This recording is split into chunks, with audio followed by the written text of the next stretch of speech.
এই সফরে তিনটা বিশেষ আউটকাম ছিল। একটা হচ্ছে যে অবশ্যই আমাদের সাথে জাপানের যে বায়োল্যাটারাল যে রিলেশনশিপ সেটা আরও গভীরতর, সেটা আরও স্ট্রঙ্গার হলো। এবং এর ফলে আপনারা দেখেছেন যে জাপান যেই বায়োল্যাটারাল টক্সের পরে যে আমরা যে 6টা এমওইউ সাইন হয়েছে তার মধ্যে কয়েকটা ছিল খুবই অন্যতম। একটা হচ্ছে যে তারা আমাদেরকে ডেভেলপমেন্ট পলিসি লোন, যেটাকে বাজেট সাপোর্ট বলে, তারা $418 মিলিয়ন আমাদেরকে দিবে আশা জানিয়েছে। এটার এই সংক্রান্ত নোট এক্সচেঞ্জ হয়েছে। তারপরে জয়দেবপুর ঈশ্বরদী ডুয়াল গেজ লাইনটা আমাদের খুবই ইম্পর্টেন্ট, বিশেষ করে বাংলাদেশের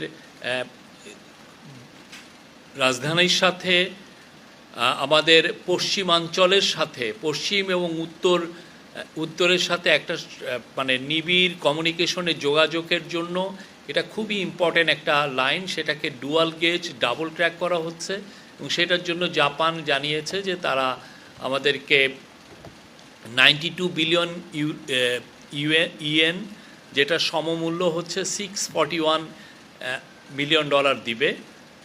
এবং ওরা আরও $4.2 মিলিয়ন আমাদেরকে দিচ্ছে বিভিন্ন স্কলারশিপে এবং হিউম্যান রিসোর্সের ডেভেলপমেন্টের জন্য।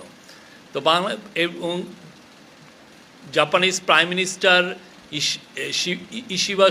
শিগেরু ইশিবার সাথে খুবই সৌহার্দ্যপূর্ণ একটা মিটিং হয়েছে এবং আমরা যে ধরনের আশ্বাসগুলো চাচ্ছিলাম ওনারা প্রত্যেকটাই আমাদের সাথে বলেছেন যে এই ইন্টারিম গভর্নমেন্টের সাথে তারা থাকবেন। এবং বাংলাদেশ ইন্টারিম গভর্নমেন্ট যে এই মিডি নিয়ে, মানে Maheshkhali Matarbari integrated development initiative, এটা নিয়ে যে একটা মাস্টার প্ল্যান করতে যাচ্ছেন, সেখানে তারা সর্বাত্মক সহযোগিতার আশ্বাস দিয়েছেন। তো এটা আপনি জানেন, এটার এই মিডি প্রজেক্টে আনুমানিক এখন পর্যন্ত প্রাক্কলন করা হয়েছে যে $29 বিলিয়ন লাগবে। তো $29 বিলিয়ন আমরা মনে করছি যে একটা বড় অংশ, মানে বড় সাপোর্ট আমরা জাপান থেকে পাবো। এবং জাপান বলেছে যে তারা ইন্টারিম গভর্নমেন্টের সাথে আছে এবং ইন্টারিম গভর্নমেন্ট এই ইনিশিয়েটিভগুলোই তারা সবসময় থাকবে।